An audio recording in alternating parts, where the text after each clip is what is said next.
नमस्कार मित्रों, पराशर ज्योति संस्थान के इस यूट्यूब चैनल पर आपका स्वागत है। एक बार फिर मैं बब्बन कुमार सिंह। मित्रों, आज जो है हम आपको दो राशियों की बात करेंगे जो 2022 में इन दो राशियों की क्या स्थिति रहेगी। सबसे पहले मिथुन राशि की बात करते हैं, क्योंकि हमने मेष और वृषभ की चर्चा कर ली है। मिथुन राशि की चर्चा करते हैं। इसको आप लग्न और राशि दोनों से देख सकते हैं। मित्रों, मिथुन राशि में गुरु का जो गोचर है अप्रैल तक 13 अप्रैल तक ये 9वें भाव में है और 13 अप्रैल के बाद ये 10वें भाव में होगा। और शनि का गोचर जो है 29 अप्रैल तक 8वें भाव में है और 29 अप्रैल से लेकर 12-13 जून तक ये 9वें भाव में होगा। उसके बाद फिर वापस ये वक्री होकर 8वें भाव में आ जाएंगे। तो आप एक तरह से शनि का गोचर अधिकांशतः 8वें भाव में होगा। साल में 2 महीने के आसपास जो होगा 9वें भाव में होगा। और वो जो होगा वो गोचर 9वें भाव में जब शनि का गोचर होगा तो एक तरह से अगले साल जनवरी के बाद से जो गोचर होना है शनि का कुंभ में, उस गोचर का आभास आपको मिल जाएगा किस तरह का होगा। जिन लोगों को कुछ ट्रबल होना होगा तो इस समय कुछ उसका आभास होगा आपको, और जिन लोगों के जीवन में बहुत उन्नतियां होने वाली होगी उसका भी आभास होगा। एक छोटी झलक आपको दिखेगी। राहु का जो गोचर है फिलहाल ये 12वें भाव में है और ये मार्च तक यदि आप मीन नोड में लेते हैं, ट्रू नोड में लेते हैं तो 12 अप्रैल तक ये रहेगा 12वें भाव में और उसके बाद 11वें भाव में आ जाएगा। राहु उल्टे चलते हैं तो 11वें भाव में, तो एक तरह से राहु 12वें से 11वें में आ जाएंगे। तो मार्च अप्रैल के बाद ये जो गोचर होना है राहु का, ये गोचर बहुत शुभ होने जा रहा है। जो राहु ट्रबल दे रहे थे, 11वें का राहु सारे पाप ग्रह अच्छे होते हैं और राहु का बहुत अच्छा बताया गया है। तो राहु मैंने कई तरफा आपकी आमदनी जो अभी रोक रखा है उस आमदनी को कई मोर्चे से आपको आमदनी देने की कोशिश करेगा। राहु का गोचर बेहतर होगा। मार्च से कुछ लोग लेंगे, कुछ लोग अप्रैल से लेंगे, तो इससे देख रहे हैं। केतु का गोचर जो है वो 6ठे भाव में भी हो रहा है मार्च अप्रैल तक, उसके बाद वो 5वें भाव में चलेगा, क्योंकि आमने सामने होते हैं। ये गोचर मुख्य जो गोचर है मिथुन राशि का ये है। और यदि देखें मिथुन राशि के लिए जो जनवरी फरवरी के मध्य में वो अष्टम भाव में होगा उनका गोचर, सॉरी इनका सूर्य का जो गोचर होगा वो 15 मई से 15 जून के बीच में 12वें भाव में होगा और 8वें भाव में होगा 14 जनवरी से लेकर 13 फरवरी तक। माने अभी आने वाले मकर संक्रांति के अवसर पर 8वें भाव में होगा। चूंकि मकर 8वां होता है उस समय सूर्य जो है चले जाएंगे। संयोग से साल के शुरू में जो है मिथुन लग्न राशि के जो राशि लग्न स्वामी या राशि स्वामी जो है वो बुध है, और बुध जो है शनि के साथ बैठे हुए हैं। दिक्कत यही है कि इस राशि के साथ भी हमने जो बताया आप लोगों को कि मेष और वृषभ दोनों के साल के शुरू में 8वें भाव में बैठे हुए हैं लग्नेश राशि, और यही चीज मिथुन में भी है कि मिथुन के भी ये बैठे हैं 8वें भाव में। और ये मिथुन का जो है ये 8वें भाव में लंबा रहना है। मार्च में जाकर ये निकलेंगे बुध जो है, क्योंकि वक्री हो रहे हैं, मकर में वक्री हो रहे हैं। ये मकर में शनि का घर है तो 8वें भाव का प्रभाव देंगे। तो एक और शनि के साथ है तो एक हालांकि शनि इनके मित्र है क्योंकि ये भाग्येश भी होते हैं, तो भाग्येश का भी असर देते हैं, लेकिन ये अष्टमेश भी है। तो और यही बैठे हुए हैं तो निश्चित रूप से, हालांकि 8वें का गोचर ज्यादातर चंद्रमा से अच्छा कहा गया है, लेकिन 8वें त्रिक भाव है, तो इसलिए मिथुन राशि के जातकों को अभी मार्च तक स्पेशली बहुत ज्यादा सावधान रहना होगा, इसलिए कि इनके शनि भी 8वें में है और ये भी है। और 14 जनवरी के बाद मकर में सूर्य जब आएगा, मकर संक्रांति होगी, तो ये भी 1 महीने के लिए आ जाएंगे। तो एक तरह से देखिए, जब तक राहु का गोचर नहीं बदलता है तब तक आपके लिए ये महत्वपूर्ण गोचर है। और ये निश्चित रूप से सबसे महत्वपूर्ण चीज हम कहना चाहेंगे सबसे पहले कि मिथुन के जातकों को अपने स्वास्थ्य का सबसे ज्यादा ध्यान रखना है। कारण कि शनि जो है ढैया लगाए हुए हैं, तो इसलिए शनि आपको टेस्ट कर रहे हैं आपकी सारी चीजों को। अष्टम में जब शनि होते हैं तो हमको हमारी जो भी जो पहले की जो गलतियां होती है उसका न्याय करते हैं।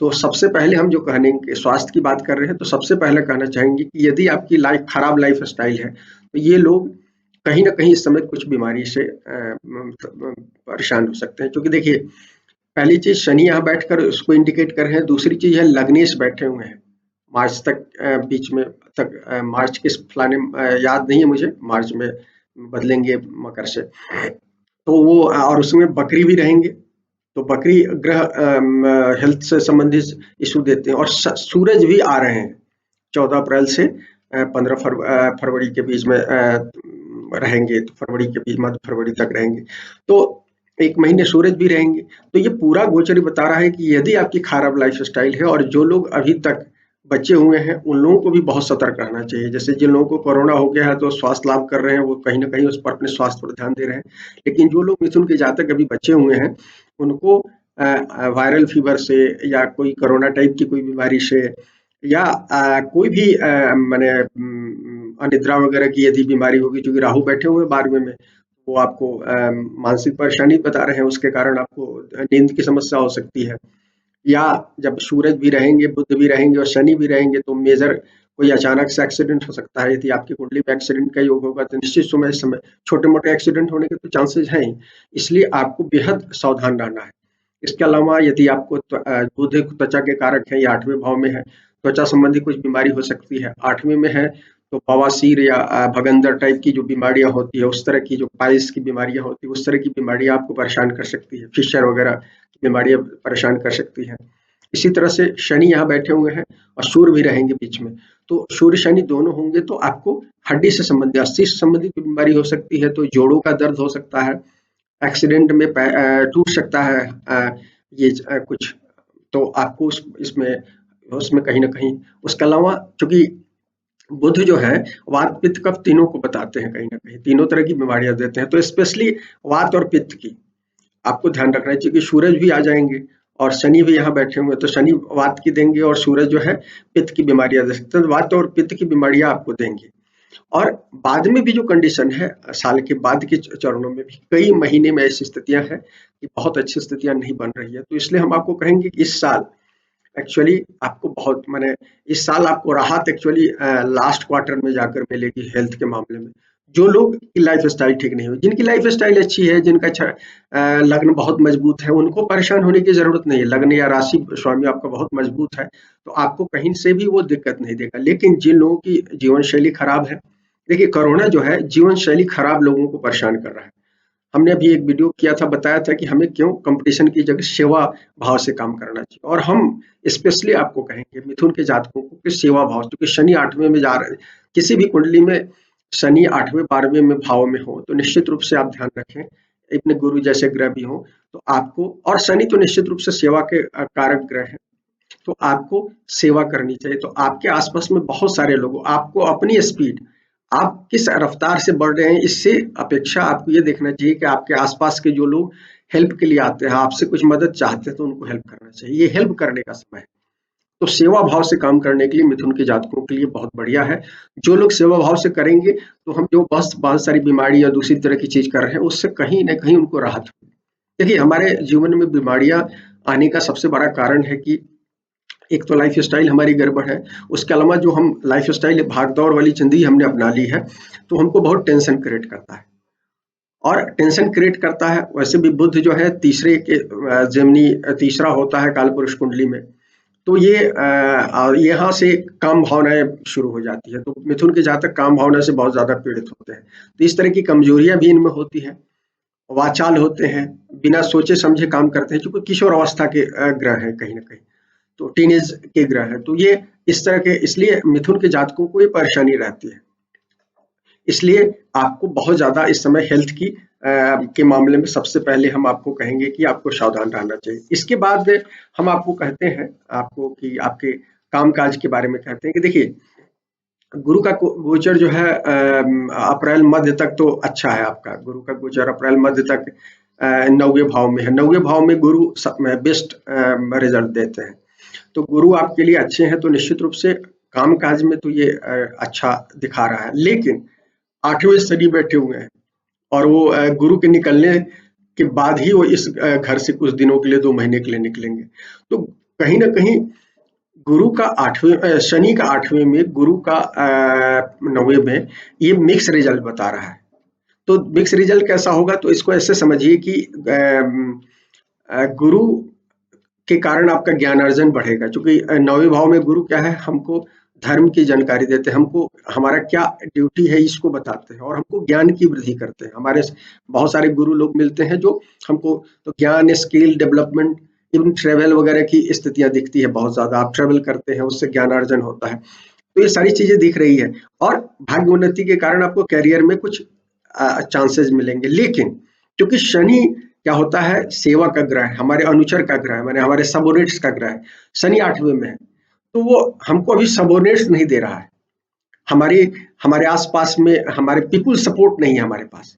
8वां शनि जो है पीपुल सपोर्ट की कमी बताता है। तो आपको क्या होगा कि 8वां शनि जो है वो आपको बता रहा है कि आपको अपने स्किल को डेवलप करना है और अपनी जो पुरानी रणनीति है उस पर रीथिंक करने की जरूरत है। 8वें 12वें में जब ग्रह होते हैं तो हमें एहसास कराते हैं, बड़े ग्रह जैसे गुरु और शनि जैसे ग्रह हैं, शनि एहसास कराते हैं कि हमने अभी पिछले सालों में 8वें भाव में 30 साल पर आए हैं शनि, तो आपने किस तरह की गलतियां की है जिसको सुधार करने की जरूरत है। तो यदि आप इस मुहिम से और अपने स्किल्स पर डेवलपमेंट, केवल सेल्फ स्किल पर ध्यान दीजिएगा तो निश्चित रूप से आपको आगे होगा। तो इसलिए आपके लिए बहुत सारे लोग इस समय काम करते हुए नहीं दिखेंगे, पब्लिक सपोर्ट नहीं होगा, लेकिन आप अपना स्किल बढ़ा सकते हैं और गुरु उस बात को इंडिकेट कर रहे हैं। 9वें में है, बहुत सारे सीनियर्स का आपको सपोर्ट मिलेगा, वो आपको ज्ञान रास्ते बताएंगे, बिना मांगे भी रास्ते आपको बताएंगे, तो वो आपको कहीं ना कहीं ये करता है। लेकिन 9वें भाव में शनि जाएंगे तो वो भी कुछ इस तरह की बात करते हैं, वो कहीं ना कहीं भाग्य में वृद्धि करेंगे क्योंकि आपके भाग्येश भी है वहाँ। लेकिन हम ये बताते हैं 2 महीने के लिए जाएंगे, मई और जून में रहेंगे मोटा मोटी, और 12 जुलाई को निकल ही रहे हैं तो 2.25 महीने रख लीजिए। तो लेकिन फिर वो 8वें भाव में आ जाएंगे और गुरु चले जाएंगे 10वें भाव में। 10वें गुरु के रिजल्ट अच्छे होते हैं, लेकिन थोड़ा सा स्ट्रेसफुल होता है, क्योंकि 10वां जब गुरु होता है तो इमेच्योर जो लोग होते हैं उनको दिक्कतें होती है। कारण कि 10वां जो भाव है मकर का भाव है काल पुरुष कुंडली में, शनि उसके स्वामी होते हैं। तो शनि के घर में गुरु जाते हैं, जैसे अभी हमने गुरु और शनि की जब मकर में युति थी तो हमने क्या बताया था कि शनि गुरु से भी काम करवाएंगे, मतलब हाथ पैर का काम। शनि का मतलब हाथ पैर का काम होता है। तो आपको अपने सेल्फ माने जो लोग होते हैं अपने से काम करने वाले हैं तो वो आपको सिखाते हैं। तो तब 10वें में जब गुरु जाते हैं तो आपको कुछ सेल्फ स्किल में जो कमियां होती है उसको सीखना होता है। इसलिए कई बार आपको अपने जूनियर या बराबरी वाले के अंडर में काम करना पड़ता है। ये कई बार अपमानजनक होता है। तो कई लोग जो इमेच्योर लोग होते हैं जिन पर शनि का कमजोर शनि होता है, तो वो लोग क्या होता है ऐसे समय में जॉब छोड़ देते हैं। तो इस बात का ध्यान देना है मिथुन के जातकों को। आप हो सकता है आप काबिल हो, लेकिन वो जो समय है इस समय हमको शांत रहना है। समझिए इस बात की आप क्रॉसिंग पर हैं और क्रॉसिंग पर बहुत सारे लोग मिलते हैं, तो कुछ समय के लिए कुछ लोग आपको मिलेंगे जो आपको जब गुरु 10वें में होंगे अप्रैल के बाद, तो और शनि तो 8वें में ज्यादातर समय रहेंगे, तो 8वें में जब जुलाई के बाद फिर वापस आ जाएंगे, वो भी वक्री रहेंगे। तो आपके कैरियर में एक अचानक से माने आपको झटका सा लगेगा कि भाई क्या हो गया। और चूंकि 9वें में जब गुरु रहेंगे तो बहुत सारे लोगों को कुछ प्रमोशन या कुछ ऐसी चीज होंगे, नई जगह भेजेंगे, रिलोकेशन की स्थितियां बनती है 9वें में, जो चूंकि ट्रेवल का स्थान है, दूर विदेश तक की यात्राएं कराते हैं। और 9वां जो गुरु है कई बार क्या कहलाता है, पढ़ने लिखने हायर एजुकेशन के लिए भी ले जाता है वहाँ, आगे ले जाता है। तो वो सब चीजें आपकी कुंडली में दिख रही है, तो वो सब होगा। लेकिन इस तरह के झटके भी आएंगे, खासकर जब गुरु चेंज करेंगे, जब 10वें गुरु जाएंगे। हालांकि 9वें शनि रहेंगे उस समय तक, जुलाई तक वो कुछ मदद करेंगे, क्योंकि शनि भाग्य में वृद्धि करेंगे, क्योंकि आपके भाग्येश भी है तो कुछ भार। लेकिन शनि जो है बहुत स्लो मोशन में काम करते हैं, तो कई बार उनकी जो वृद्धि है कई बार हमको समझ में नहीं आती। इसलिए कि हम जब लॉन्ग टर्म प्लानिंग में काम करते हैं तो शनि हमको हेल्पफुल होते हैं, लेकिन शॉर्ट टर्म प्लानिंग में काम करते हैं, जो आजकल हम भाग दौड़ की जिंदगी में शॉर्ट टर्म प्लानिंग करते हैं, हमको तुरंत चीजें चाहिए, चूंकि हम कॉम्पिटिटिव हो गए हैं। तो इसलिए मैं बता रहा हूँ कि मिथुन के जातकों को कॉम्पिटिटिव होने की जगह सर्विस एटीट्यूड अपनाना चाहिए, क्योंकि सर्विस एटीट्यूड में क्या होता है, हम काम करते हैं, रिजल्ट की हम कामना नहीं करते। हमको पता है कि हम काम कर रहे हैं तो आज न कल रिजल्ट तो मिलेगा, लेकिन आज की जो पीढ़ी हो गई है या हमारा परिवेश हो गया, उसमें हम क्या हो रहे हैं, कॉर्पोरेट कल्चर में हम जी रहे हैं। हम अपने साथी को, अगल बगल के लोगों को, पड़ोसी को देखकर हम तय करते हैं अपना लक्ष्य, और ये बहुत गलत परंपरा है। क्योंकि हम सब यूनिक लोग हैं, हम सब में कुछ अच्छी चीजें हैं जो दूसरे में नहीं है, आपके पड़ोसी में नहीं हो सकती, आपके कलीग्स में नहीं हो सकती है, बॉस में नहीं हो सकता है। तो हम उस पर अपना काम करने की जगह हम क्या करते हैं कि कलीग, बॉस, पड़ोसी इसको देखकर अपना जो लक्ष्य तय करते हैं, ये खराब है। तो सबसे ज्यादा मिथुन के जातकों और मिथुन के जातक तो वैसे भी टेंस प्लानिट होती है। यदि आपके कुंडली में शनि बहुत मजबूत नहीं हो तो आप इस तरह की गलतियां करते हैं कि आप दूसरे की नकल करते हैं। वैसे भी स्थिरता तो होती नहीं है मिथुन के जातकों में। यदि दूसरे ग्रह कोई प्रोमिनेंट, सूर्य, गुरु, शनि जैसे कोई प्रोमिनेंट ग्रह उनकी कुंडली में बहुत अच्छे प्लेसमेंट के साथ नहीं बैठा हो, तो ये हमेशा इमेच्योर स्टेप उठाते हैं, उसके कारण इनको भविष्य में दिक्कतें होती है। तो इस बात को आपको गुरु के 10वें भाव में जाने के बाद आपको विशेष रूप से ध्यान रखने की जरूरत है। राहु लेकिन क्या हो रहा है कि 11वें भाव में आ जाएंगे, 12वें भाव में चल रहे हैं। वो आपको अप्रैल, मैं ट्रू नोट से अप्रैल बता रहा हूँ, 12 ऐसे वो मार्च में बदल जाएंगे मीन नोट से, तो हम अप्रैल जनरली बोलूंगा आपको। तो अप्रैल में वो बदलेंगे, जैसे गुरु से एक दिन पहले गुरु 13 को बदल रहे हैं, 12 को राहु बदल रहे हैं ट्रू नोट में। तो राहु जब बदलेंगे तो वो आपके 11वें में जाएंगे। तो राहु 11वें में जाएंगे तो कई और स्रोत आपके खोलेंगे, पुराने कुछ पैसे डूबे होंगे वो मिलने की संभावना है, कुछ इच्छा पूर्ति देंगे। और गुरु भी 10वें घर में रहेंगे कुछ दिनों के लिए, 2 महीने के लिए, जुलाई तक आपके शनि भी रहेंगे। तो गुरु, शनि और राहु, ये तीनों कई लोगों को मई जून में जो लोग बच जाएंगे अप्रैल तक, यदि गुरु 9वीं में जो नहीं दे पा रहे हैं, तो कई लोगों को ये तीनों ग्रह मिलकर जून, मई जून में अच्छा प्रमोशन दे सकते हैं, कुछ अच्छी चीजें दे सकते हैं और इच्छा की पूर्ति हो सकती है। तो ये 2 महीना बीच का जो होगा, जब शनि जब का आपके 9वीं में रहेंगे, गुरु 10वें में रहेंगे और राहु वहां रहेंगे, तो ये चूंकि देखिए ये 3 जो घर है, 9वां भाव, 10वां भाव और 11वां भाव, हमारे कैरियर के प्रस्पेक्ट में, हमारे बाहरी काम काज के या हमारे टोटल कर्म में ये बहुत एक्टिवेट कर देते हैं। ये जब ये तीनों मजबूत स्थिति में होते हैं तो हमारे जीवन में उत्थान होता है। आप देखिएगा जो लोग भी टॉप पोजीशन पर बैठे हैं, उन सब लोगों का 9, 10th और 11th हाउस कहीं ना कहीं मजबूत होता है। लग्न तो होना ही चाहिए, लग्न और राशि की तो बात मैंने, क्योंकि उस यदि लग्न आप में शेल्फ नहीं होंगे तो उससे कुछ नहीं होगा। लेकिन 9th, 10th, 11th, 9th पिता का भाव, बॉस का भाव, 10th पिता का माने आपका कर्म का, टोटल कर्म का भाव, और 11th आपकी इच्छा पूर्ति का भाव। ये तीनों भाव जब ये होंगे तो 3 महत्वपूर्ण ग्रह यहाँ रहेंगे, शनि, गुरु और राहु। तो ये कहीं ना कहीं ये आपको प्रॉस्पेरिटी देंगे, कहीं ना कहीं इच्छा पूर्ति में उसकी ये योगदान दिख रहा है। तो ये कहीं ना कहीं आपको हेल्पफुल है। शनि की जो तीसरी दृष्टि जा रही है, ज्यादातर 8वें भाव में रहेंगे, तो तीसरी दृष्टि हम यहाँ से बता रहे हैं तो आपको कर्म भाव पर है। तो आपको इस पीरियड में जब तक 8वें में, पूरे साल में अधिकांश समय में तो 8वें में ही रहना है इनको, शनि को, तो पिता के भाव पर, ये 10वें भाव पर दृष्टि होने का मतलब है कि कहीं ना कहीं आपको पिता से, बॉस के साथ कम्युनिकेशन बहुत अच्छा रखने की जरूरत है। यदि आप कम्युनिकेशन अच्छा रखेंगे तब आपको दिक्कत नहीं होगी। लेकिन यदि मिसकम्युनिकेटेड होंगे तो पिता, बॉस, 10वें भाव से संबंधित जो भी जो कारकत्व है, इतने यदि कैरियर ये देखा जाए तो सास वगैरह आएंगी आपकी, तो वो सब उन सब लोगों के साथ कम्युनिकेशन गैप होने के कारण परेशानी हो सकती है। स्पेशली करियर में इस बात का ध्यान रखिएगा कि बॉस के साथ पूरे साल आपको, यदि आप नौकरी करते हैं तो उनके साथ आप जो काम कर रहे हैं उसकी सही प्रॉपर रिपोर्टिंग होनी चाहिए, अन्यथा आपको करियर में दिक्कतें हो सकता है। शनि की दृष्टि दूसरे भाव पर भी होगी। दूसरे पर शनि की दृष्टि क्या करेगी, क्योंकि 8वें से दूसरे पर भाव होगी।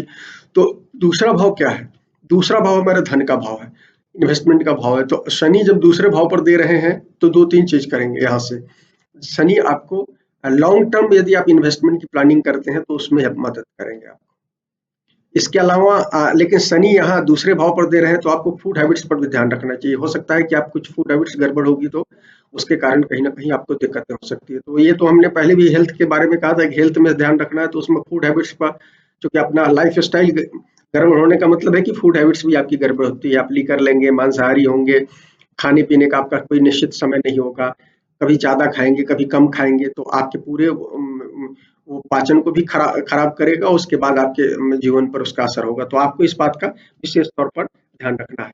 इसलिए भी साल के शुरू में भी विशेष रूप से ध्यान रखना है, इसलिए कि इस समय बुध भी आपके यहाँ रहेंगे उस समय के लिए, 1 महीने के लिए सूरज भी रहेंगे 8वें भाव में, और शनि तो है ही तो अधिकांश समय में। 2 महीने को छोड़कर अधिकांश समय में 8वें में है। तो इसलिए आपको पूरे साल के लिए मैं कहूँगा कि, और ये शुरुआती 3-4 महीने तो अप्रैल तक तो इस स्पेशली ध्यान रखिए कि आपको कहीं न कहीं वो आपको फूड हैबिट्स की दिक्कतों के कारण कहीं न कहीं वो दिक्कत हो सकती है। कई बार ज़्यादा खाने वाले या ये फैटी खाने के कारण फैट की प्रॉब्लम होगी। स्पेशली अर्ली लाइफ में भी हो सकती है और साल के मध्य में भी कुछ लोगों को ये प्रॉब्लम हो सकती है, तो आपको बहुत ज़्यादा ध्यान रखने की ज़रूरत है।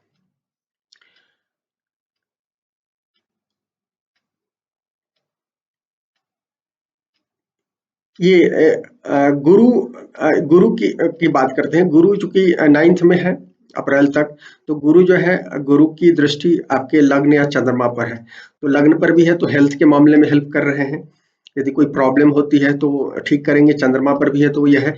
ये एक चीज़ बता रहा है कि शनि अष्टम और क्या कहते हैं गुरु की जो नवम भाव से जो दृष्टि रहेगी अप्रैल तक, वो बता रहा है कि कहीं न कहीं आपको हेल्प करेगा, आपको उस मामले में रिकवरी में, यदि आपकी बीमारी होती भी तो रिकवरी में हेल्प करेगा। खास तौर पर अल्टरनेटिव, चूँकि 8वें भाव में शनि बैठे हुए हैं, अल्टरनेटिव मेडिसिन पर आपको जाना चाहिए। होम्योपैथ में जा सकते हैं, आयुर्वेद में जा सकते हैं, नेचुरोपैथी में जा सकते हैं।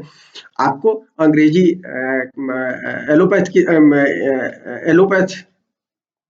की दवाओं की जगह होम्योपैथ या अल्टरनेटिव मेडिसिन पर काम है। 8वें घर में जब महत्वपूर्ण ग्रह होते हैं तो अल्टरनेटिव, स्पेशली शनि तो बताते ही हैं। तो आपको ये ध्यान रखना चाहिए कि शनि अधिकांश समय तो अल्टरनेटिव मेडिसिन के का आप सेवन करेंगे, नेचर का जो फिलॉसफी है उसको फॉलो करेंगे तो आपको प्रॉब्लम नहीं होगी। तो ये चीज़ एक चीज़ ये है बताना चाहते हैं। गुरु के 10th गोचर और शनि के 9th गोचर जब होंगे, 2 महीने के लिए शनि मई, जून, मध्य जुलाई तक रहेंगे। इस समय जो लोग वाहन घर में कुछ काम करना चाहते हैं, उनको वाहन घर ले सकते हैं। आप यदि उससे पहले लेना चाहते हैं तो शनि चूंकि 8वें भाव में है, तो आपको ध्यान रखना है कि वाहन घर अभी नहीं लेना चाहिए। यदि लेना भी है तो सेकेंड हैंड गाड़ी लें और घर का रेनोवेशन वगैरह करा सकते हैं, या बहुत माने कोई पुरानी संपत्ति है उसमें आप जा सकते हैं। लेकिन आपको नई संपत्ति, नया धन लेने के बारे में नहीं सोचना चाहिए, इसलिए कि शनि 8वें में जब रहेंगे तो वो उसमें दिक्कत आपको देंगे। 8वें शनि उस प्रॉब्लम को बता रहे हैं, तो आपको ध्यान रखना है। लेकिन 10th गुरु और 9th शनि जो है उस पीरियड में आपको कहीं न कहीं, मैंने बताया 2 महीने, सवा 2 महीने के आसपास में जो पीरियड होगा, उसमें गाड़ी घोड़ा घर लेने की स्थिति आपकी दिख रही है। इसके अलावा हम आपको बताएंगे कि शनि की जो दृष्टि है पंचम पर जाएगी। शनि की दृष्टि यहाँ से 8 भाव से अधिकांश समय में पंचम पर रहेगी।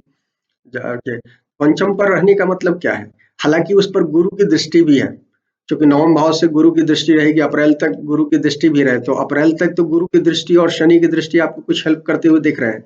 बहुत सारे लोग जो हायर एजुकेशन वगैरह लेने जा रहे हैं, क्योंकि शनि गुरु की दोनों की दृष्टि जब किसी भाव पर होती है तो हमारी इच्छा पूर्ति में हेल्पफुल होता है। यदि लंबे समय में कोई हमारी इच्छाएं हैं, उसकी इच्छा पूर्ति होती है, तो बहुत सारे लोगों को संतान दे सकते हैं, क्योंकि पंचम भाव पर दृष्टि आ रही है। नौ दंपति जो मिथुन के जातक संतान चाहते हैं, नहीं हुई है तो वो कोशिश उनको करना चाहिए। अप्रैल तक वो स्थितियाँ दिख रही है। इवन हायर एजुकेशन, क्योंकि गुरु 9th में बैठे हुए हैं, तो हायर एजुकेशन के लिए विदेश तक ले जा सकते हैं। शनि भी उसमें हेल्प कर रहे हैं, क्योंकि उन दोनों की दृष्टि है। यदि आप पहले से सोच रहे हैं तो इसमें आपको ये दिख रहे हैं। लेकिन जब गुरु निकल जाएंगे तो अकेले शनि की दृष्टि होगी, तब आपको बहुत सारी दिक्कतें दिख रही है। तब दिख रही है कि आपको स्पेशली अपने संतान के मामले में संतान से पर नजर रखनी चाहिए। कुछ गलतियां कर सकते हैं। शनि के अकेले जो 10th दृष्टि होगी, वो कुछ ऐसा कर्म कराएगी जिसके कारण संतान बाद में आपको पछतावा हो सकता है। तो संतान की एक्टिविटी पर नजर रखें और उनसे उलझे नहीं, उनको बहुत प्यार से उनको समझाएं, क्योंकि शनि की दृष्टि रहेगी अधिकांश समय में। और शिक्षा के क्षेत्र में ऐसे जो लोग खासकर प्राइमरी स्कूल, हायर स्कूल वगैरह, मैंने हाई स्कूल वगैरह में पढ़ रहे हैं, उनको बहुत मेहनत करनी होगी और उनको इंडिविजुअली पढ़ने लिखने पर ध्यान देना चाहिए, ग्रुप की जगह। इसलिए कि ग्रुप में जाने पर कुछ गलती करने की संभावनाएं ज़्यादा है। इंडिविजुअली पढ़ाई लिखाई करेंगे तो उसका फायदा उनको मिलेगा। 5वीं पर शनि की दृष्टि है, तो स्पेशली हम कहना चाहते हैं सट्टे बाजार वगैरह से बच कर रहिएगा। कोई भी अभी जो समय है वो समय एकदम मनाही कर रहा है, कोई भी सट्टा बाजार या कोई भी गलत काम करने के लिए। सट्टेबाजी कीजिएगा तो हानि होगी, चाहे शेयर मार्केट में है। और हम आपको बताना चाहते हैं कि मिथुन के बहुत सारे जातक अभी शेयर मार्केट के शिकार हो सकते हैं। शेयर मार्केट में बहुत सारी वोलेटिलिटी आने वाली है, और जो सट्टेबाज़ी वगैरह करते हैं किसी भी तरह का, तो उनको इस समय सतर्क रहना चाहिए, क्योंकि अचानक से कोई बड़ा घाटा हो सकता है। तो आपको, हम तो कहेंगे पूरे साल ये रखें, लेकिन स्पेशली क्या कहलाता है, जब शनि का असर अकेले होगा फिफ्थ पर, तो अचानक से आपको लॉस दे सकते हैं, तो इस बात का ध्यान रखिएगा। ये अ, उम, गुरु जब 10वें में जाएँगे तो उनकी दृष्टि छठे पर होगी, तो गुरु के 9th में रहते हुए बहुत सारे लोगों को स्वाभाविक रूप से पढ़ते-लिखते उनको चीज़ें जॉब में फ़ायदा दिख रहा है। लेकिन जब वो 10th में जाएँगे तो गुरु की 9वीं दृष्टि शुभ दृष्टि होती है, तो वो छठे भाव पर होगी। छठा भाव क्या है? कॉम्पिटिशन है। तो जो लोग सरकारी नौकरी में या किसी भी कॉम्पिटिटिव एग्ज़ाम में इसके माध्यम से कुछ अचीवमेंट करना चाहते हैं, तो उनके लिए पीरियड अप्रैल के बाद स्थिति दिख रही है। तो निश्चित रूप से जो लोग गवर्नमेंट जॉब में किसी और चीज़ के लिए कोशिश कर रहे हैं, तो उनको हेल्प करेगा। स्पेशली हम बताएँ कि यदि लॉ लॉ फील्ड में हैं आप, क्योंकि गुरु शनि की स्थितियाँ जो दिख रही है उसमें, तो आपको लॉ के फील्ड में यदि आप हैं, जुडिशरी के क्षेत्र में जाना चाहते हैं, उनको आपको फ़ायदा हो सकता है। गुरु और शनि के कारकत्व से रिलेटेड जो भी चीज़ें हैं, उसमें आपको फ़ायदा दिख रहा है, कहीं न कहीं उस पीरियड में दिख रहा है। अप्रैल मध्य तक पर चौथे भाव पर ये शनि की दृष्टि माने इस पर 5वें भाव पर राहु की पंचम दृष्टि है अप्रैल तक, 12 अप्रैल तक देख लें। शनि की भी 29 दिसंबर तक वो 5वें भाव पर दृष्टि है। तो हम आपको कहेंगे कि रोमांस के लिए एकदम साल का शुरुआती समय जो है एकदम ठीक नहीं है। 5वें पर दोनों की दृष्टि आ रही है, राहु की भी आ रही है, शनि की भी दृष्टि आ रही है, तो उसमें कुछ ट्रबल दिख रहा है। तो यदि जो लोग लॉन्ग टर्म प्लानिंग शादी के पॉइंट ऑफ व्यू से यदि रोमांस में है, तो उनको तो सफलता मिलेगी, लेकिन जो लोग थोड़े तत्कालिक फायदे के हिसाब से कुछ रोमांस में पड़े हुए हैं, ऐसे लोगों को कुछ अचानक से कुछ उस संबंध के कारण दिक्कत हो सकती है, तो इस बात का ध्यान रखिएगा। और ये पूरे साल रहेगा, लगभग बीच में 2 महीने छोड़कर शनि की जो की दृष्टि है, वो रहेगा आपके दूसरे और रोमांस भाव दोनों पर रहेगा। 5वें भाव पर भी रहेगा, दूसरे भाव पर भी रहेगा। तो हम कहेंगे आपको कि परिवार में कुछ वो दिख रहा है, मतभेद दिख रहा है, और जिन लोगों की कुंडलियों में, चूँकि शनि की दृष्टि डायरेक्ट है 8वें से ज़्यादातर समय तक आपके दूसरे भाव में। यदि आपकी कुंडली में पहले से दाम्पत्य जीवन में कुछ अफ्लिक्शन होगा, दरार होगा, तो इस समय अलगाव की स्थिति दिख रही है। तो स्पेशली हम कहेंगे कि जब तक गुरु 9वें में नहीं जाते हैं, तब तक कोई फैसला नहीं लीजिएगा। तो 2 महीने के लिए तो जा ही रहे हैं। बीच में आपको 29 अप्रैल को जाएँगे गुरु, और 12 अप्रैल तक रहेंगे। तो उस पीरियड में कुछ लोग डिसीजन ले सकते हैं, यदि कुछ उस मामले में लेना है। अप्रैल मध्य तक नहीं लें, इसलिए कि आप यदि लेंगे तो वो अलगाव या कुछ गलती करने के चांसेस है। तो और बाद में भी, साल के बाद में भी मिथुन के जातकों के साथ रिलेशनशिप की दिक्कतें होती हैं, चूँकि द्विस्वभाव राशियाँ होती हैं। द्विस्वभाव राशियों में एक स्वाभाविक रूप से क्लासिकल बुक में लिखा हुआ है कि 2 शादी होगी। तो रिलेशनशिप में कुछ ना कुछ गड़बड़ी, 2 शादी होने का क्या मतलब, रिलेशनशिप में कमियाँ होती हैं। तो मिथुन के जातक का स्वभाव भी होता है, तो ये गड़बड़ियाँ होती हैं। तो उसके कारण यदि पीछे आपने कुछ गलती की है, तो आपके अभी परिवार में वो सब चीज़ें बात आएँगी, जीवन साथी के सामने आएँगी, उसके कारण आपको दिक्कत हो सकती है। तो इस बात का आप ध्यान रखें। जो लोग शादी वगैरह के लिए रोमांस में हैं, उनको ज़रूर ये कुछ फ़ायदा दे सकता है। इसके अलावा ये बहुत बेहतर नहीं है। इसलिए हम आपको कहेंगे कि मिथुन का ओवरऑल इस साल का जो है गोचर मिक्स गोचर है। और चूँकि शनि का पूरे साल लगभग 8वें में 2 महीने को छोड़कर गोचर है, और दशम गुरु भी कहीं न कहीं आपको ट्रबल देंगे। बस ये है कि आपका राहु का गोचर बेहतर हो रहा है, तो आपकी आमदनी बनी रहेगी, तो आपकी आर्थिक स्थिति ओवरऑल कुल मिला-जुला कर ठीक रहेगी। क्योंकि ये शनि उस तरह से नहीं दे रहे हैं, तो जो लोग उद्योगपति हैं, जो लोग फैक्ट्री लगाकर बहुत दूसरों के काम से कमाने वाले लोग हैं, उनको कहीं न कहीं वो दिक्कत होगी। लेकिन जो सेल्फ जनरेटर है, जो नौकरी करते हैं, ऐसे लोगों के लिए बहुत दिक्कत नहीं होगी।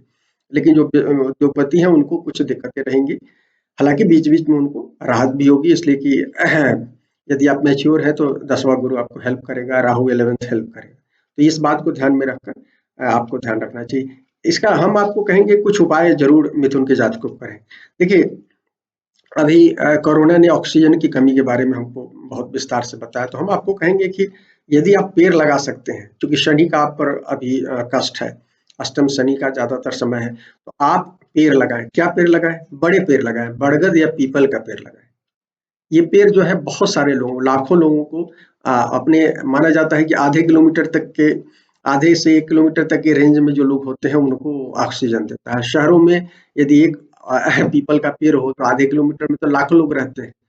गाँव में तो छुट-पुट लोग रहते हैं, लेकिन शहरों में तो बहुत लोग रहते हैं। तो यदि आप पीपल, बरगद जैसे पेड़ लगाते हैं, वो निश्चित रूप से आपके की उन्नति का रास्ता खोलेगा। तो एक तो हम कहेंगे पीपल लगा सकते हैं, बरगद हालाँकि आसान नहीं है, लेकिन आप सरकारी प्रोजेक्ट में जुड़कर और जिनके पास ज़मीन है वो कहीं यदि लगा सकते हो ऐसी जगह पर, सार्वजनिक जगह तो ज़रूर लगाएँ, उसका लगाएँ और उसकी रक्षा करें। इसके अलावा जो लोग वो नहीं कर सकते हैं तो पीपल पीपल की सेवा करें किसी रूप में। पीपल को नहीं कुछ लगे तो आप पीपल की सफाई करें। यदि ज़्यादा कर सकते हैं तो धूप दिए माने दिए लगा सकते हैं उनको। सप्ताह में 1 दिन तो शनिवार को तो लगा ही सकते हैं, लेकिन और भी दिन भी लगा सकते हैं। ऐसा कुछ नहीं है कि आप केवल शनिवार को लगाएँ। तो पीपल, बरगद जैसे पेड़ों को, बड़े पेड़ों की सेवा करें। नहीं बड़े पीपल, बरगद नहीं लगा सकते तो छोटे भी पेड़ लगाएँ जो ज़्यादा से ज़्यादा ऑक्सीजन रिजेनरेट करती हो, ऐसे पेड़ लगाएँ। दूसरा हम आपको कहेंगे कि आप शनि का कर्ष ज़्यादा है आपके इस कुंडली में, क्योंकि राहु भी निकल जाएँगे तो मेजर आपको प्रॉब्लम शनि दे रहा है। तो आप शनि के लिए साधारण लोगों के लिए, बूढ़े लोगों की सेवा करें, किसी भी रूप में। तन, मन, धन 3 तरह से हम किसी को हेल्प करते हैं। तो तन से कर सकते हैं तो शरीर से कीजिए, मन से कर सकते हैं लिख पढ़ कर, उनके लिए मंत्रोच्चारण कर सकते हैं दूसरों के लिए तो वो करें। तीसरा है कि आप क्या कहलाता है ये करें, धन से कर सकते हैं तो धन यदि आपके पास है तो धन आप दान कीजिए, तो इससे भी उनका फायदा होगा। मजदूरों को कर सकते हैं, अस्पृश्य लोगों को भी कर सकते हैं, क्योंकि साल के मध्य तक माने अप्रैल मध्य तक तो 12 अप्रैल तक तो राहु भी आपके 12वें हैं, तो आप अस्पृश्य लोगों को भी करें तो ये आपको कहीं ना कहीं फायदा होगा। और बुध विष्णु के अधिदेवता होते, माने बुध के अधिदेवता विष्णु होते हैं, तो विष्णु को किसी रूप में याद करें। नहीं कुछ हो तो ओम ओम विष्णु वैष्णवे विष्णुवे नमः या ओम भागवते वासुदेवाय नमः, कुछ भी आप उच्चारण कर सकते हैं। एक माला तो जरूर करें कम से कम। ये सब करने से आपकी राहत होगी। मित्रों, अब हम आपको कर्क राशि के बारे में बता देते हैं। लंबा भी वीडियो हो गया, 32 मिनट का हो गया। कर्क लग्न राशि के बारे में मित्रों, कर्क में गुरु का गोचर है 8वें और 9वें का होगा। पहले 8वें रहेंगे अप्रैल तक, मध्य तक, और फिर 9वें भाव में जाएंगे। तो गुरु का गोचर कर्क राशि के लिए भाग्येश होकर वो अपने से 12वें बैठे हैं, 8वें पे साल के माने अप्रैल तक, मध्य तक बैठे हुए हैं, तो ये अच्छा नहीं दिख रहा है। लेकिन उसके बाद भाग्य भाव में आ रहे हैं तो बहुत अच्छा गोचर दिख रहा है। माने साल के मध्य के बाद स्थितियां इनकी अच्छी हो रही हैं। शनि गोचर जो है 7वें 8वें में हो रहा है। 2 महीने के लिए 8वें भाव में होगा, ज्यादातर समय 7वें में होगा। शनि का गोचर 7वें में भी बहुत अच्छा नहीं होता है। शनि जब भी लग्न के साथ, जब चाहे चौथे में हो चाहे 7वें में हो, चौथा भी चौथा तो आपके मदर का घर है, शुभ का स्थान है, वहां भी शनि आपको डिस्टर्ब करते हो तो वो ढैया लगता ही है। और 7वें में ढैया नहीं लगता है, लेकिन 7वें में क्या होता है, लग्न पर या राशि पर दृष्टि होती है। शनि क्या है, स्ट्रेस देते हैं। और इस जो जिस तरह का हमारा लाइफ स्टाइल है उसमें शनि अच्छे माने जिस तरह की हमारी सोच है उसमें शनि तो स्ट्रेस ला ही देते हैं। तो इसलिए शनि का 7वां गोचर अच्छा नहीं होता। और 8वें गोचर के बारे में भी मैंने बताया कि ज्यादातर मिथुन राशि के लिए अच्छा नहीं हो रहा है, क्योंकि 8वां गोचर है। जो कमी दिक्कत जो हो रही है उसमें मेजरली शनि की दिक्कत है। तो आपके साथ अब 8वें शनि होने वाले, हालांकि इस साल तो आपको 2 ही महीने का पीरियड मिलेगा, लेकिन अगले साल से 8वें आ रहे हैं, तो आपको अभी तैयारी करनी चाहिए। ये क्योंकि 8वां जब आएंगे तो आपको क्या कहते हैं, सेल्फ पर डिपेंड होना होगा। अभी जो आप लोग बहुत सारे लोगों पर डिपेंड है, वो डिपेंडेंसी थोड़ा सा कम तो हुआ होगा 7th में, 8th में और ज्यादा कम हो जाएगा। अचानक से लोग पब्लिक में आपकी वो कम हो जाएगी। हालांकि नेताओं के लिए थोड़ा सा सेवंथ भाव का शनि बेहतर होता है, लेकिन ज्यादातर बिजनेस वगैरह में वो कहीं ना कहीं दिक्कत देता है, और स्वास्थ्य में दिक्कत देता है। तो 7th 8th का हो रहा है। राहु का जो गोचर होगा 11वें और 10वें में होगा। 11वें का गोचर बेस्ट कहा गया है, और 10वें का गोचर लोग अच्छा मानते हैं, बहुत सारे एस्ट्रोलॉजर अच्छा मानते हैं, क्योंकि छठे 8वें का गोचर राहु का अच्छा माना गया है। कई लोग मानते हैं, छठे का तो है ही 3 6 11 का तो अच्छा बताया ही गया, लेकिन 10वें में ध्यान रखिएगा, राहु जब कर्म भाव पर आते हैं तो वो उनका जो एक्सिस बनता है 4th और 10th का बनता है, इसलिए 4th और 10th बनने के कारण जब वो आएंगे आपके मध्य में, अप्रैल मध्य में या मार्च जो मानेंगे वो मार्च से लेंगे, तो मार्च के बाद जब वो मीन में आएंगे, मीन कैलकुलेशन से, तो आपको अधिकांश समय में आपके वो 10वें भाव में रहेंगे। तो 10वें भाव में केवल और केवल आपके कर्म पर आपको कंसंट्रेट करा देंगे, और कुछ कार्मिक कर्म होगा जो पिछले जन्म के कर्म या आपके माता पिता या दादा दादी नाना नानी से आपको मिल रहा है, जो आपके पूर्वजों से मिल रहा है, वो जो बचा हुआ कर्म होगा उसको पूरा करने में आप अच्छा बुरा कर्म क्षेत्र में करेंगे। और राहु कार्मिक ग्रह है, तो बहुत ज्यादा एर्थ जब 10th में होते हैं तो बहुत सारे ऐसे काम कराते हैं जिसका दुष्परिणाम हमको बाद में भुगतना पड़ता है। हालांकि उस समय तो हमें मजा आता है, क्योंकि 10th राहु हमको बहुत अच्छा मैनिपुलेशन देता है कर्म प्लेस पर, दफ्तर में, और हम अपने मैनिपुलेशन से बहुत सारे लोगों को चित चित माने हराते रहते हैं। और हमको दूसरे को हराने में, कंपटीशन का जमाना है तो कंपटीशन में हम जब लोगों को पटकते हैं तो हमको बहुत मजा आता है, लेकिन हम ये नहीं जानते हैं कि आज हम जिसको पटक रहे हैं कल हमारा भी समय आएगा और दूसरा कोई कोई वो या कोई और हमको पटकेगा। तो इस बात को ध्यान रखने की जरूरत है कि राहु का 10th का गोचर बहुत अच्छा नहीं लेना चाहिए, हालांकि वो करियर के हिसाब से ज्यादातर लोगों को फायदेमंद होगा। केतु का जो गोचर होगा 5वें और 4था में होगा। केतु 5वें में भी ज्यादातर लोगों को नुकसान ही कर रहे थे, लेकिन चौथे में तो स्पेशली ज्यादा नुकसान करेंगे। वहां आपको केतु जिस भाव में होते हैं वहां अतीत को बताते हैं, तो पता चलता है कि आपके पुराने जनरेशन में वो चीजें मिल चुकी है, या पिछले जन्म में आपको चीजें मिल गई हैं तो उसमें आपका कोई इंटरेस्ट नहीं होता है, तो क्षेत्र अवॉइड हो जाता है। तो 1 अप्रैल तक 5वां भाव आपका अवॉइड हो रहा है, उसके बाद 4था भाव अवॉइड हो रहा है। तो ये दो सांसारिक मामलों में दोनों अवॉइडेंस को बता रहा है। तो केतु का गोचर मैं तो मिक्स ही कहूंगा, इसको बहुत अच्छा नहीं कहूंगा। हाँ, जो लोग आध्यात्मिक चेतना वाले हैं उनके लिए अच्छा है कहीं ना कहीं। सूर्य का गोचर जो होगा आपके 8वें भाव में होगा 14 फरवरी से 13 मार्च के बीच में। तो ये थोड़ा सा ध्यान रखने का, 8वें और 12वें, हालांकि मैं मिथुन में भूल गया हूँ, उनको भी कहना चाहता हूँ जो लोग मिथुन के सुन रहे हो, और कर्क में जब भी 8वें और 12वें में जब गोचर होता है सूरज का, तो हमको सतर्क रहना चाहिए। 8वें का गोचर क्या होता है, हमको दंड देते हैं सरकारें, जो है कई बार टैक्सेशन वगैरह का रेट होता है। तो जैसे इनके लिए कर्क राशि के लिए 14 फरवरी से 13 मार्च के बीच में जब ये कुंभ में जाएंगे सूरज, तो कुंभ में जो आपका गोचर होगा वो होगा, क्या कहलाता है, दंडात्मक हो सकता है। यदि आप सरकार से चोरी करते रहे, टैक्स चोरी करते रहे, सरकार के खिलाफ है, तो कहीं ना कहीं आपको दिक्कत देती है, आपकी कुंडली में ऐसी स्थिति होगी तो ये प्रॉब्लम होगा। फिर उसके बाद 12वें भाव में जाएंगे 16 जून से 15 जुलाई के बीच में। तो 12वें भाव में वो मिथुन में जब जाएंगे तब वो होगा, तो आपको 12वें में जाएंगे तो आप कुछ ना कुछ माने करेंगे सरकार के वो कुछ, या बॉस के साथ, आपकी प्राधिकार के साथ कुछ दुश्मनी हो सकती है, उसके कारण आपको दिक्कतें हो सकती है। तो उस दोनों चीजों से मैं सूरज जब भी जब 8वें 12वें में जाए, छठे का तो गोचर अच्छा कहा गया है चंद्रमा से, तो और लग्न से हम लोग थोड़ा सा माइनस लेते हैं, लेकिन चंद्रमा से पॉजिटिव है। लेकिन छठा 8वें में बहुत शांत रहने की जरूरत होती है। तो कर्क राशि के जातकों को 14 फरवरी से 13 मार्च के बीच में वो हेल्थ संबंधी भी दिक्कतें दे सकते हैं, और 16 जून से 15 जुलाई ये भी हेल्थ संबंधी दिक्कतें हो सकती है, या आपको दफ्तर में सरकार के कुछ दंड का या प्राधिकार के दंड का सामना करना पड़ सकता है। तो ये ध्यान रखना चाहिए। मेजर गोचर जो है कर्क लग्न राशि के लिए। मंगल का भी गोचर है, कहना चाहिए इनके लिए, क्योंकि मंगल योग कारक ग्रह होता है कर्क राशि के लिए। तो मंगल का जो गोचर होगा, जब मंगल आपके अभी आएंगे 26 फरवरी से लेकर 7 अप्रैल के बीच में, जब वो शनि के साथ बैठेंगे,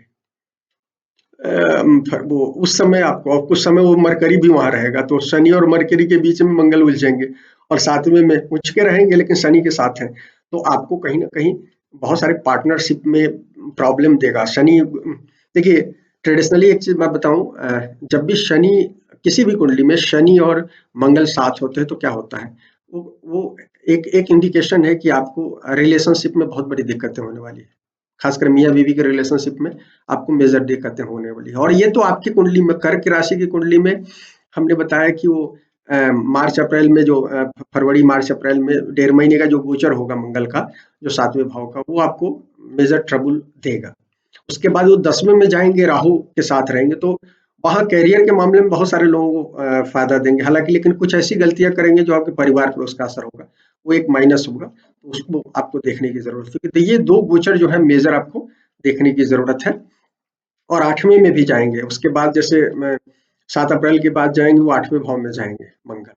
तो 8वें में मंगल कुछ एक्सीडेंट वगैरह दे सकते हैं, तो इस तरह की चीजें हैं। तो मैंने 7वें, 8वें और 10वें के गोचर में कुछ नेगेटिविटी जो कुछ हमने ये थोड़ा सा ध्यान देने की जरूरत है।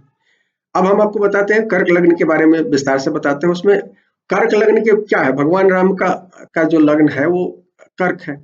भगवान राम का आपको पता है कि इसमें हुआ था, कर्क लग्न में जन्म हुआ था। और कर्क लग्न की कुंडली, आप भगवान राम के बारे में जानते हैं कि भगवान राम इस दुनिया में कुछ करने के लिए आए थे, इस दुनिया को त्राण दिलाने के लिए आए थे, रावण नामक जो दैत्य था उससे मुक्ति दिलाने आए थे। तो आप एक बार जान लीजिए कि कर्क लग्न की कुंडली में सबसे महत्वपूर्ण होता है कर्म। और देखिए भी, पहली राशि कहाँ होती है, पहली जो राशि होती है मेष राशि, इनके 10वें भाव में होती है। और इनका जो अर्थ त्रिकोण है वो अग्नि राशियों का है। माने पहला ये 10वां भाव पहली राशि हो गई, दूसरा भाव हो गया 5वीं राशि हो गई, और छठा भाव हो गया 9वीं राशि हो गई। तो ये अर्थ त्रिकोण वाला जो हिस्सा है, 10वां, दूसरा और छठा भाव, ये अर्थ त्रिकोण का है, यहाँ अग्नि त्रिकोण हो गया। तो इनके लिए अर्थ, इस संसार में जो अर्थ संग्रह जो होता है एक महत्वपूर्ण होता है। और ये अर्थ संग्रह किसके लिए होता है, धर्म के लिए होता है। अर्थ त्रिकोण में अग्नि राशियां होती है, इसका मतलब है कि इनको, इनका जो कर्म होता है वो धर्म पर आधारित होता है, पूरी तरह धर्म इनका कर्म है। कर्म जो है वो धर्म पर आधारित है। तो इसलिए आपको ये कर्क राशि के जातक, अब कुंडली में और स्थितियां होती है, लेकिन बेसिक मैं बात बताना चाहता हूँ कि कर्क के जो लोग होते हैं वो दुनिया में, उनके लिए प्रायोरिटी जो है कर्म है। और कर्म पर इसलिए वो हमेशा सतत चुपचाप काम करते रहते हैं। ये चंद्रमा की राशि है, यदि चंद्रमा अच्छी स्थिति में हो तो ये लोग अच्छे होते हैं। और कहीं ना कहीं चंद्रमा गुरु जैसा, चूंकि नवम के स्वामी गुरु होते हैं, तो गुरु और चंद्रमा इनकी कुंडली में अच्छे हों, सूर्य अच्छे हों, तो निश्चित रूप से ये लोग बड़े उद्यमी होते हैं और संसार को कुछ दे कर जाते हैं। तो इनका मूल उद्देश्य ये है। तो ये बात आपको समझना चाहिए कर्क लग्न राशि को। हालांकि कुंडली में ग्रहों के प्लेसमेंट से सारी चीजें बदल जाती है आपकी। मान लीजिए कि चंद्रमा के साथ आपका राहु और शनि जैसे ग्रह हो जाए तो क्या होगा, जिंदगी भर आप स्वार्थ सिद्धि में लग जाएंगे, सेवा की जगह आप केवल अपनी तृप्ति में लगे रहेंगे। तो अब राहु शनि जैसे ग्रह जो है आपको जब भी लग्न त्रिकोण में होते हैं तो क्या होता है कि हमको बहुत बहुत स्वार्थी बना देते हैं। तो इस बात को ध्यान रखना चाहिए। लेकिन हमने कहा कि आपके जो अच्छे ग्रह हैं, लग्नेश अच्छा हो, भाग्येश अच्छा हो, आपका क्या कहलाता है मंगल अच्छा हो, चूंकि आपके हैं सूर्य अच्छे हो, तो ये सारे ग्रह तो आपको कहीं ना कहीं ऊपर ले जाएंगे। ऊपर ले जाएंगे तो आप दुनिया के लिए करेंगे, क्योंकि धर्म, कर्म जो है वो धर्म के लिए है। तो धर्म के लिए कर्म होगा तो आपके लिए होगा। तो ये चीजें दिख रहा है आपकी कुंडली में। अब मूल गोचर पर फिर आते हैं। भाग्येश गुरु जो है पहले अष्टम में है अप्रैल तक, 12 अप्रैल तक। और ये मंगल जो है नोट के जद में है, जब साल शुरू हुआ है नोट के जद में है। तो मंगल, लेकिन वो 5वें भाव में है, लेकिन वहां पर नीच के होकर चंद्रमा भी बैठे हुए हैं। तो वो ये एक चेतावनी है कहीं ना कहीं। एक चेतावनी इसलिए कि लग्नेश आपका नीच का है, मैंने जिस 1 जनवरी की कुंडली की बात मैं बता रहा हूँ, तो 1 जनवरी को चंद्रमा आपका नीच का है लग्नेश होकर, और वहां वो मंगल के साथ है। तो नीच भंग तो हो रहा है, लेकिन वो राहु केतु के जद में है। तो आपके जीवन में भी एक ट्रांसफॉर्मेशन की स्थिति दिख रही है। हालांकि वो जैसे हमने कहा कि मेष और वृषभ के जातकों की जैसी स्थिति वैसी नहीं है, लेकिन ये कहीं ना कहीं स्पेशली हेल्थ के मामले में विशेष रूप से हम कहेंगे कि हेल्थ को लेकर यदि आपने अवॉइड किया होगा तो आपको ट्रांसफॉर्मेशन दिख रही है, ट्रांसफॉर्मेशन दिख रहा है। तो आपको बहुत ज्यादा सतर्क रहना है, स्पेशली शुरुआती जब तक कि आपके गुरु भी 8वें भाव में है, क्योंकि भाग्येश भी 8वें भाव में है। तो ये, हालांकि वो गुरु 8वें भाव में होकर कहीं ना कहीं आपको हेल्थ जो गड़बड़ियां हैं उससे उबारने का संकेत दे रहे हैं। जब भी गुरु 8वें में होते हैं तो हेल्प करते हैं। 8वें में शनि और गुरु जैसे ग्रह जो होते हैं जान नहीं लेते हैं, वो आपको सुधारने का कहीं ना कहीं इंडिकेशन देते हैं। शनि तो 8वें में बहुत अच्छे माने गए हैं, और गुरु भी यहाँ होते हैं तो आपको आयु देते हैं, आयु में कमी नहीं करते हैं। लेकिन ये कहीं ना कहीं आपको लेकिन बीमार होने का संकेत है और उसके बाद आपको ठीक करने का। तो लाइफ स्टाइल जिन लोगों की ठीक नहीं होगी, इन लोगों को इस समय कुछ बीमारियां हो सकती है, तो आपको भी बीमारी से सावधान रहना चाहिए। अप्रैल तक स्पेशली हम कहेंगे, क्योंकि आपके लग्नेश तो बदलते रहते हैं 2-2.5 दिन पर, तो उस पर हम कुछ नहीं कह सकते हैं। ये एक चीज हम कहना चाहते हैं। दूसरी चीज लेकिन एक खास बात हो रही है हम कुंडली में कि अधियोग बना हुआ है, लग्न का अधियोग बना हुआ है, क्योंकि छठे घर में वीनस है, साल के शुरू में मरकरी है, क्या कहते हैं, शनि के साथ 7वें घर में, और छठे घर में 8वें घर में गुरु है, छठे में वक्री शुक्र है, और जो कि लगभग रहेंगे आपको जनवरी, पूरे जनवरी रहेंगे, फरवरी में भी जनवरी में रहेंगे, फरवरी मध्य तक रहेंगे। तो वीनस यहाँ पर है, मरकरी लंबे समय तक मार्च के शुरू तक है यहाँ पर, क्या कहते हैं, 7वें भाव में, और जुपिटर तो आपके अप्रैल तक है, अप्रैल मध्य 13 अप्रैल तक।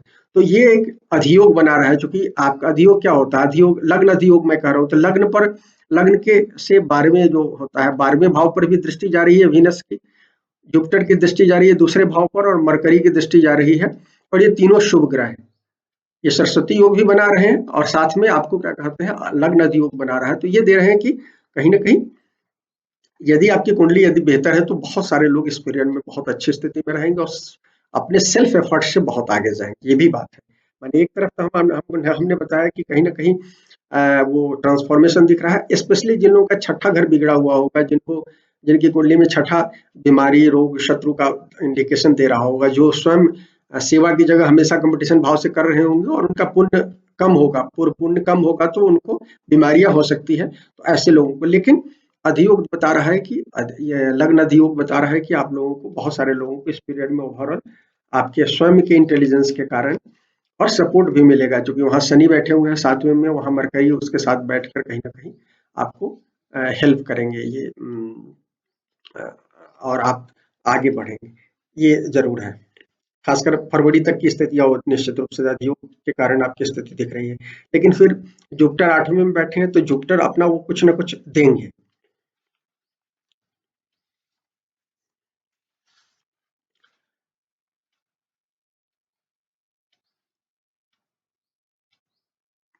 सातवें में शनि जो बैठे हुए हैं, उसका एक बात सबसे बड़ी हमने पहले बताया कि सातवें में जब शनि बैठते हैं तो क्या करते हैं। सातवें में जब शनि बैठते हैं, तो सबसे हमने हमने कहा कि जब भी लग्न पर या राशि पर शनि की दृष्टि होती है, तो हेल्थ के मामले में जो गड़बड़ियां होती है, क्योंकि शनि की जहां भी दृष्टि होती है, जहां बैठते हैं, स्पेशली दृष्टि में, तो आप मान कर ही चलिए, तो शनि की जो 3 दृष्टियाँ होती हैं, कौन-सी होती है? एक तीसरी दृष्टि होती है, एक दूसरी एक 7वीं दृष्टि होती है, और एक 10वीं दृष्टि होती है। पूर्ण दृष्टि इनकी तीसरी और 10वीं भी होती है। तो इनकी यहाँ जहाँ भी बैठते हैं उससे 10वें स्थान को, और जहाँ बैठते हैं वहाँ से तीसरे स्थान को भी प्रभावित करते हैं। तो यहाँ चूँकि 7वें भाव में बैठे हुए हैं, तो ये लग्न को प्रभावित कर रहे हैं और आपके भाग्य को भी प्रभावित कर रहे हैं। भाग्य भाव पर भी आपकी दृष्टि जा रही है, तीसरी दृष्टि जा रही है, और 7वीं दृष्टि आपके लग्न पर जा रही है। लग्न पर जाती है, और यदि लाइफ़स्टाइल गड़बड़ है, तो आपको कहीं न कहीं उसमें प्रॉब्लम करेगी।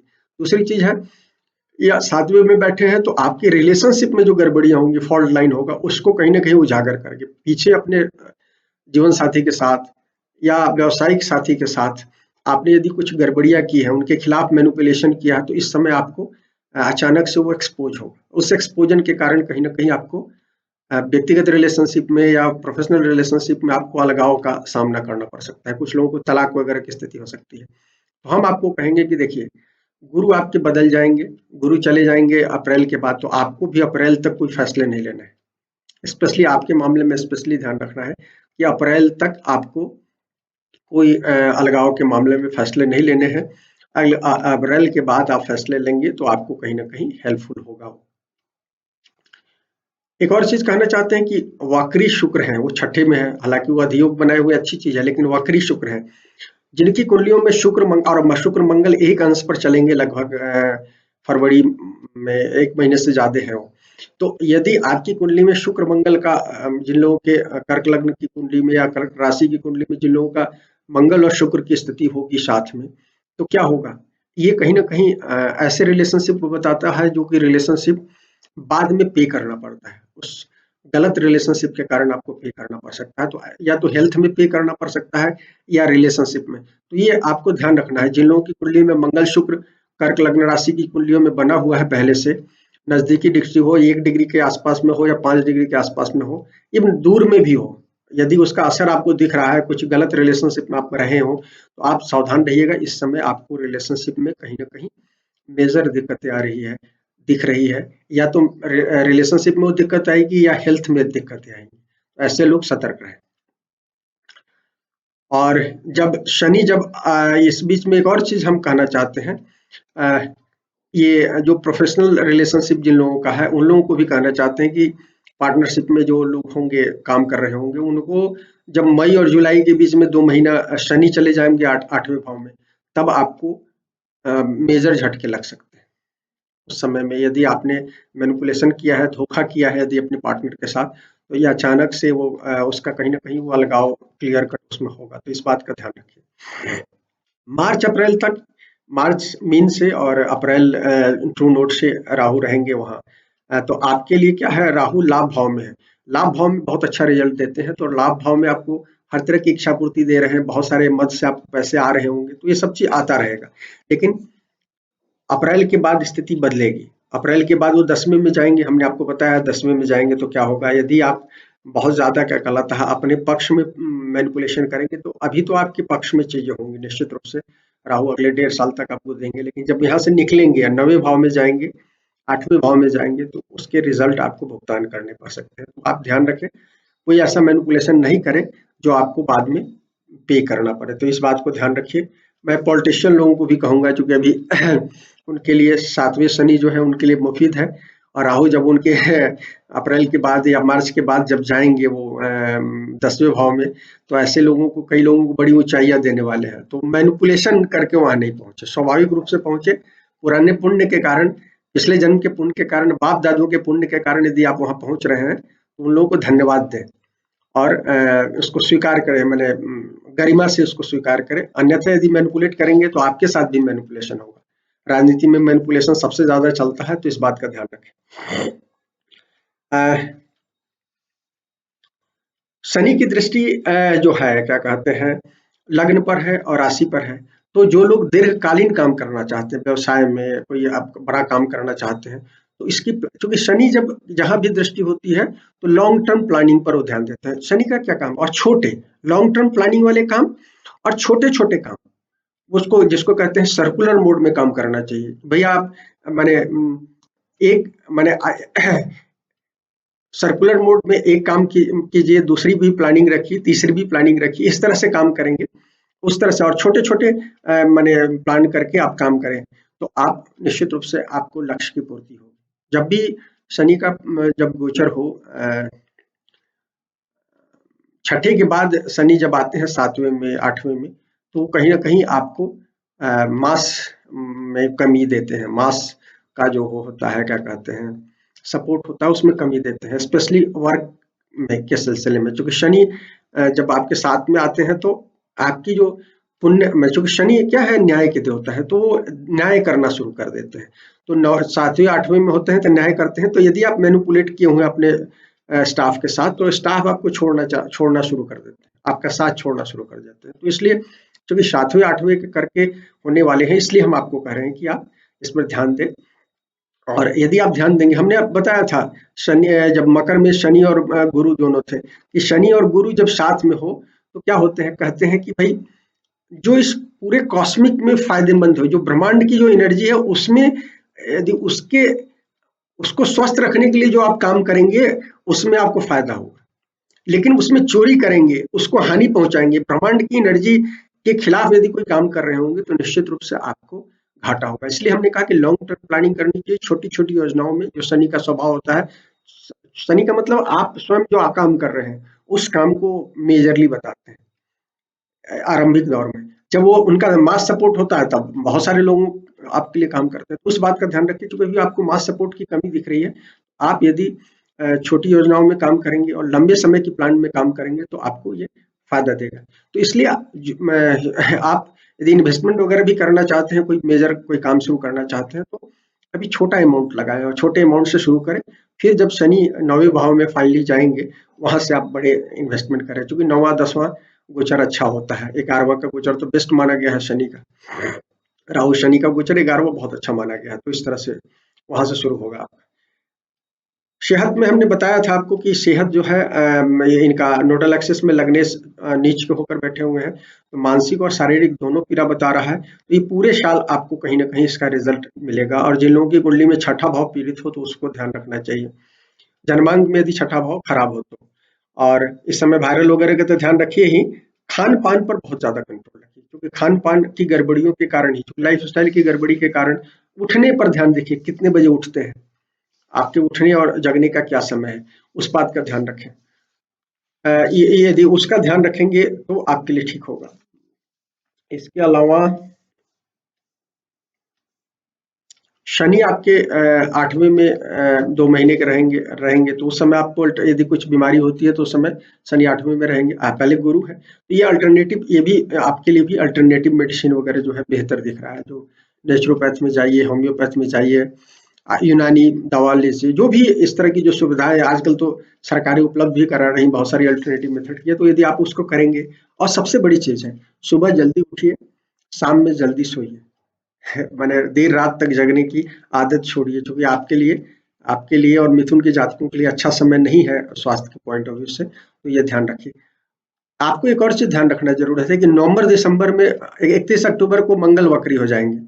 तो मंगल वक्री होंगे तो क्या करेंगे, वो जा रहे हैं पहले वृषभ, मिथुन से फिर वृषभ में आएंगे। वृषभ में वक्री गोचर उनका मेजर है। तो नवंबर दिसंबर में वक्री रहेंगे मंगल, तो आपको कुछ एक्सीडेंट वगैरह दे सकते हैं। तो आपको इस बात का ध्यान रखना है, इसलिए कि मिथुन में से होंगे वो, तो मिथुन में होंगे तो मिथुन आपके लिए कुंडली में क्या होता है, 12वां भाव होता है। तो आपको कहीं ना कहीं वो भी एक्सीडेंट प्रोन बता रहे हैं। तो हेल्थ संबंधी कुछ दिक्कतें हो सकती है उस पीरियड में, तो यदि आप ध्यान रखेंगे तो ठीक रहेगा।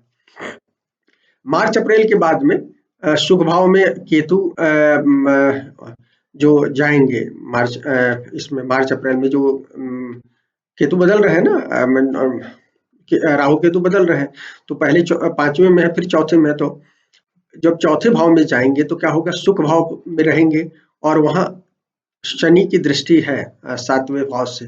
ज्यादातर समय शनि की दृष्टि शुभ भाव पर है। तो क्या होगा, ये तो आपकी माता को कुछ या तो हेल्थ संबंधी प्रॉब्लम जाएगा, माता या जो पुराने लोग हैं उनकी पत्नी के मामले में लागू होगा। तो उनकी सेहत प्रभावित होगी, या उनके साथ खटपट होगा, जो गड़बड़ियां होंगी रिलेशनशिप में उसके कारण खटपट होगा। तो इस बात का ध्यान रखें, इस बात का ध्यान रखें। अप्रैल तक अष्टम जो गुरु है और एकादश राहु, 11वें में राहु है और अष्टम गुरु है, ये आपको, इसके कारण आपको पैतृक संपत्ति मिलने की संभावना है। पैतृक संपत्ति में मामला कुछ उठेगा और ये मिल सकता है, तो ये चीजें दिख रहा है। और अष्टम गुरु जो है उसकी दृष्टि व्यय भाव पर है, 12वें भाव पर है। तो ये बड़े वहाँ कुछ कुछ खर्च को बता रहे हैं। कुछ खर्च होगा तो अच्छे कुछ बड़े लोगों के मध्य में, या तो उनकी हेल्थ संबंधी में खर्च हो सकता है, या कुछ मांगलिक काम उनके जाने के बारे में कुछ खर्च होता है। या बेसिकली गुरु का जब 12वें पर कोई असर होता है, जब वहां जाते हैं या दृष्टि होती है, उसके कारण कुछ खर्च होता है, तो उसको इन्वेस्टमेंट मानना चाहिए। हम अपने बड़ों पर जो भी खर्च करते हैं वो हमको रिटर्न मिलता है।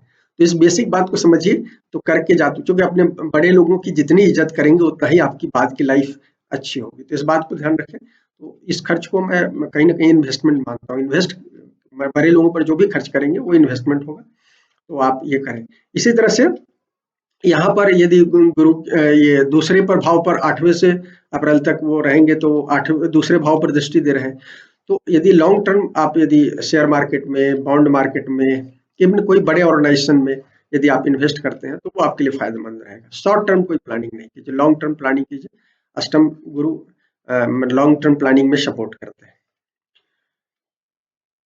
ये गुरु की जो 12वें भाव पर दृष्टि है वो मैंने कहा किया, तो उसमें खर्च कराएंगे। दूसरी चीज है कि आपको आइसोलेशन में ले जाएंगे, तो कहीं ना कहीं आध्यात्मिक चेतना को कहीं ना कहीं उन्नति देंगे, और ये आध्यात्मिक चेतना के लिए अच्छा है।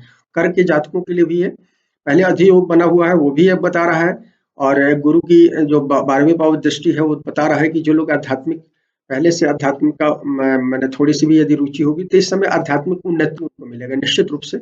उनको 12वें भाव पर गुरु की जो दृष्टि है वो उन्नति देगा, और बाद में भी जब वो 9वें भाव में चले जाएंगे तो केंद्र संबंध बनाएगा उसके साथ। तो वो भी कहीं न कहीं यदि आप एक बार उस लाइन पर आ गए हैं तो आपको कहीं न कहीं उसमें हेल्प करने जा रहे हैं।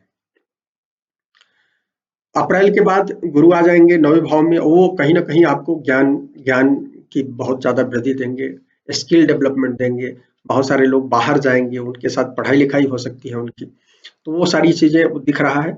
और कई लोगों को, चूँकि राहु 10वें में रहेंगे, गुरु 9वें में रहेंगे, तो इस पीरियड में कई लोगों को खासकर राजनीति में, चाहे प्रशासन में बैठे हुए लोगों को हायर पोज़ीशन मिल सकता है। कई नए लोगों के लिए जिनके जीवन में पुराने पुण्य जागृत होंगे 9वें गुरु जाने के कारण, पिछले माँ-बाप के कर्म से, बाप-दादों के कर्म से या पिछले जन्म के आपके कर्म से, तो वो उसका रिज़ल्ट आपको मिलने जा रहा है। तो आप किसी प्रशासन में या किसी महत्वपूर्ण जगह पर आप बैठ सकते हैं। और संयोग से जब मेष में राहु जब 10वें में रहेंगे तब मंगल आएँगे, आपके योग कारक हैं, तो राहु के साथ मंगल रहेंगे और गुरु। उस पीरियड में आपको बहुत ज़्यादा क्या कहलाता है, ये बहुत सारे लोगों को मिलेगा रिज़ल्ट, इस बात का ध्यान रखिएगा। 9वाँ गुरु जो है, बहुत सारे लोगों को माने स्थान परिवर्तन कराकर भाग से लाभ देंगे। पहले आपको जगह छोड़ना होगा, अपनी जगह छोड़नी होगी तभी आपको लाभ मिलेगा। तो यदि आपका कहीं ट्रांसफ़र होता है तो उसको स्वीकार करें मित्र। पराक्रम भाव पर गुरु, जब 9वें में गुरु जाएँगे तो पराक्रम भाव पर उनकी दृष्टि होगी, तो उसके कारण क्या होगा कि आपके छोटे भाई लोगों के जीवन में भी कुछ अच्छी चीज़ें हो रही है। छोटे ट्रैवल भी करेंगे, बड़े ट्रैवल भी होंगे, छोटे ट्रैवल भी होंगे। पड़ोसी लोगों को भी फ़ायदा होगा। ये उनके लिए कुछ पॉज़िटिव चीज़ें दिख रही हैं। और पंचम पर वहाँ से दृष्टि रहेगी तो सामान्य रूप से संतान वगैरह के लिए भी सुखद है। कुछ लोग को नई संतान आ सकती है या संतान के जीवन में कुछ न कुछ उन्नतियाँ दिख रही है। इब्न यदि आप कुछ क्रिएटिविटी अपना बढ़ाना चाहते हैं तो नवम गुरु सबसे बेस्ट गुरु है और आपका तो भाग्यश भी है। हालाँकि आपकी कुंडली में नवम गुरु जो है वो छठे के भी स्वामी होते हैं। तो जब वो उस पॉइंट पर, जो आपकी लग्न की डिग्री है, उस पॉइंट पर जाए तो उस समय कुछ कभी-कभी झटका देते हैं। यदि कुछ दशा भुक्ति आपकी खराब हो तो लेकिन अन्यथा वो भाग्य भाव के स्वामी है तो आपको फ़ायदा देते हैं। तो इस समय आप संतान के मामले में, क्रिएटिविटी के मामले में आपको फ़ायदा होगा। सट्टा वगैरह के लिए मैं मना करूँगा। तो मित्रों, ये हमने 2 राशियों की बात की और यदि ये पसंद आए तो लाइक करें, शेयर करें, चैनल को सब्सक्राइब करें। शुक्रिया मित्रों।